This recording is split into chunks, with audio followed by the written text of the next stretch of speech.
കുടുംബ പ്രാർത്ഥനയിൽ അവസാനം ഒഴിച്ചുകൂടാനാവാത്ത ഒരു കാര്യമാണ് ദൈവവചന വായനയും ഒരു മിനിറ്റ് ധ്യാനിക്കലും.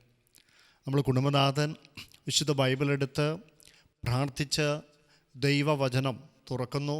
ആ കിട്ടുന്ന ഭാഗം ഒരു പാരഗ്രാഫെങ്കിലും വായിച്ച്, കാരണം വചനമാകുന്ന യേശുവിനെ കൂടി ഒരിക്കൽ കൂടി നമ്മൾ ഭവനത്തിലേക്ക് നമ്മൾ ക്ഷണിക്കുകയാണ് അതിലൂടെ ചെയ്യുന്നത്. ആ വചനമാകുന്ന യേശുവിനെ കൂടി നമ്മളത് കുടുംബനാഥൻ വായിക്കുന്നു. അല്ലെങ്കിൽ മക്കൾ പ്രായപൂർത്തിയായവരാണെങ്കിൽ അപ്പൻ എടുത്തിട്ട് മക്കൾക്ക് കൊടുക്കുന്നു. അവരിൽ ആരെങ്കിലും ഒരാളെ കൊണ്ട് അത് വായിപ്പിച്ചിട്ട് എന്നിട്ട് ഒരു മിനിറ്റ് ഒന്ന് ധ്യാനിക്കുക.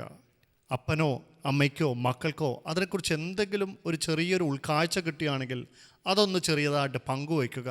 അങ്ങനെ മനോഹരമായിട്ട് ആ ദൈവവചനം വായിച്ച് ധ്യാനിക്കുന്നത് കൂടി അത്യുത്തമമായിരിക്കും കുടുംബ പ്രാർത്ഥനയിൽ. ഒഴിച്ചുകൂടാൻ പാടില്ലാത്ത ഒരു കാര്യമാണെന്നാണ് എനിക്ക് തോന്നുന്നത്. അവസാനം നമ്മൾ വചനം വായിച്ചു കഴിഞ്ഞു, പ്രാർത്ഥന നമ്മൾ കുരിശ് വരച്ച് നമ്മൾ പ്രാർത്ഥന കുരിശ് വരച്ച് ആരംഭിച്ച് തുടങ്ങിയ പ്രാർത്ഥന ദൈവത്തോട് നന്ദി പറഞ്ഞ് വീണ്ടും നമ്മൾ കുരിശ് വരച്ച് നമ്മൾ കുടുംബ പ്രാർത്ഥന അവസാനിപ്പിക്കുന്നു.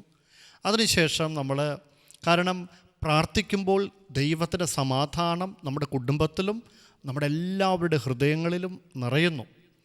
ആ നിറഞ്ഞ സമാധാനവും യേശുവിൻ്റെ സമാധാനവും സന്തോഷവും നമ്മൾ പരസ്പരം പങ്കുവയ്ക്കണം. അപ്പോഴാണ് അത് ആ ദൈവത്തിൻ്റെ സ്നേഹത്തിൻ്റെ പരിപൂർണതയിലേക്ക് കടന്നു വരുന്നത്, അല്ലേ?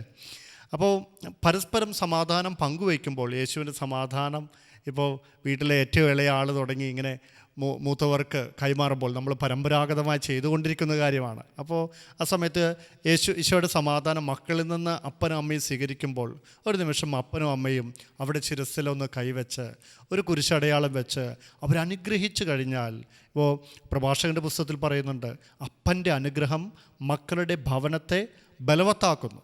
അപ്പോൾ അങ്ങനെ ആ ഒരു പ്രാർത്ഥനയോടുകൂടി ഒന്ന് അനുഗ്രഹിച്ച് പ്രാർത്ഥിക്കുക കൂടി ചെയ്തു കഴിഞ്ഞാൽ തീർച്ചയായിട്ടും നമുക്ക് ഉറപ്പിച്ച് പറയാൻ സാധിക്കും, ഈ മക്കളൊന്നും ഒരിക്കലും നശിച്ചു പോവില്ല. നമ്മുടെ വരാൻ പോകുന്ന തലമുറ നശിച്ചു പോകുകയില്ല, മറിച്ച് അവർ നിത്യരക്ഷ കണ്ടെത്തുമെന്ന് നമുക്ക് ഉറപ്പാക്കാനായിട്ട് സാധിക്കുമെന്നാണ് എനിക്ക് തോന്നുന്നത്.